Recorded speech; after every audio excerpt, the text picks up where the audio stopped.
Sampai suatu hari, dia pergi ke ladang dan aku ke sekolah. Sore hari dia baru pulang, begitu juga denganku.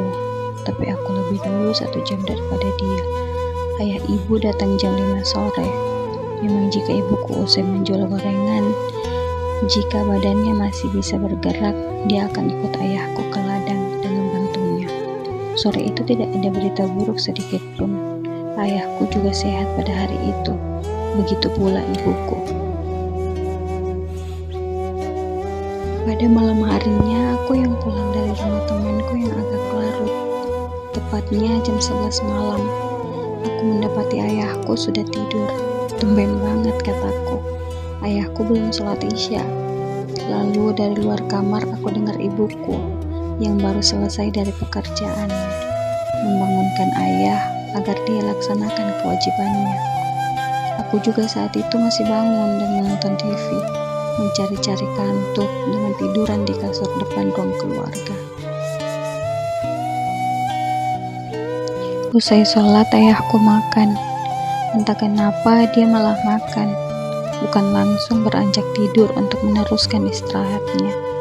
Setelah itu aku tidak tahu kabarnya. Aku sudah terlelap. Sekitar jam 1 malam aku terasa tidak enak dan tidurku. Aku setengah terbangun. Lalu aku mendengar ibuku memanggil-manggil ayahku dalam kamarnya. Cukup lama aku mendengarnya, mungkin sekitar 15 menitan. Dan saat itu juga ibuku menghampiriku, lalu membangunkanku dan bilang, "San, eyangmu gak ada." Aku yang sudah sadar sejak tadi langsung bangun, melihat raut muka ibuku yang kebingungan dan berusaha mencerna. Aku langsung mendatangi ayahku yang terbaring di kamar. Sekilas, aku juga tidak tahu harus berbuat apa.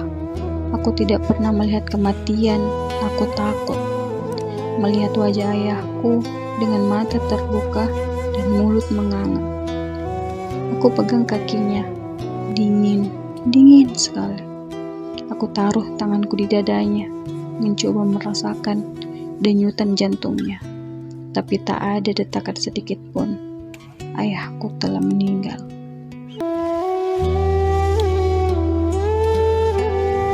Aku tidak punya HP. Aku tidak bisa menghubungi keluarga yang lain untuk memberitahukan kejadian ini. Ada kakakku yang tinggal di beda rumah di tengah desa. Butuh waktu untuk pergi ke sana. Aku pun ke rumah kakak perempuanku dan mengabarkan kematian ayahku. Lalu kakakku juga mengabarkan ke seluruh saudara yang ada di luar kota. Beginikah rasanya kehilangan seorang ayah? Sakit, tapi dalam hidupnya juga tidak membuatku senang sama sekali. Rasanya bercampur aduk. Ibuku yang paling terpukul dengan kejadian ini. Sesosok ibu yang sangat tangguh dan penyabar pun tak kuasa bila dihadapkan dengan kematian. 3 hari, 3 malam, ibuku terus saja menangis. Dia masih tidak terima, tidak ada sakit apa-apa yang menjangkitnya. Pagi juga masih bekerja di kebun, malam juga masih makan. Secepat itukah kematian menghampiri? Hari demi hari berlalu. Kami mengenang semua jasa yang pernah dilakukan oleh ayahku dulu ketika masih hidup. Semua keluarga juga berkumpul di rumah ibu, dari kakak yang pergi merantau ke Malaysia dan Surabaya.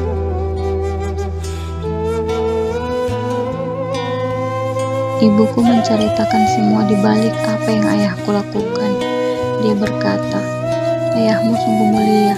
Dia rela membenahi becak-becak yang rusak milik temannya itu. Bukan suatu hal yang percuma. Dia punya prinsip yang baik." Pernah bilang sebelum kematiannya, ibu tanya, kenapa terus-terusan melakukan pekerjaan yang tidak dibayar itu. Dia berkata, kalau beca-beca itu tidak segera diperbaiki, maka mereka tidak bisa mencari uang. Sedangkan mereka butuh uang untuk makan, dan mereka hanya bekerja sebagai tukang beca. Dari situ aku baru mengerti sungguh tulus perbuatan yang dia lakukan. Dia tahu keluarga kami dari kalangan yang tidak punya, tapi dia melihat temannya lebih membutuhkan sehingga rela mengorbankan dirinya sendiri untuk orang lain.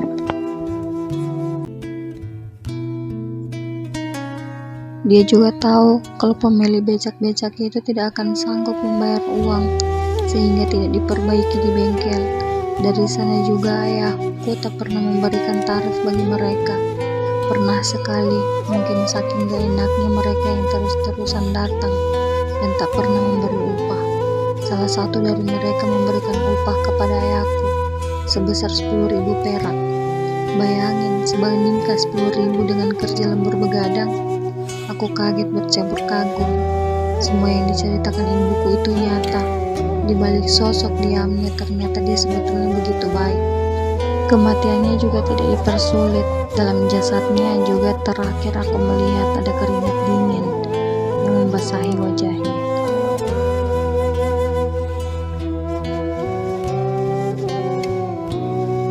Aku dengar-dengar dari pengajian bahwa salah satu tanda-tanda kematian husnul khotimah adalah kematian yang tiba-tiba, keringat keluar dari tubuhnya, dan lain sebagainya.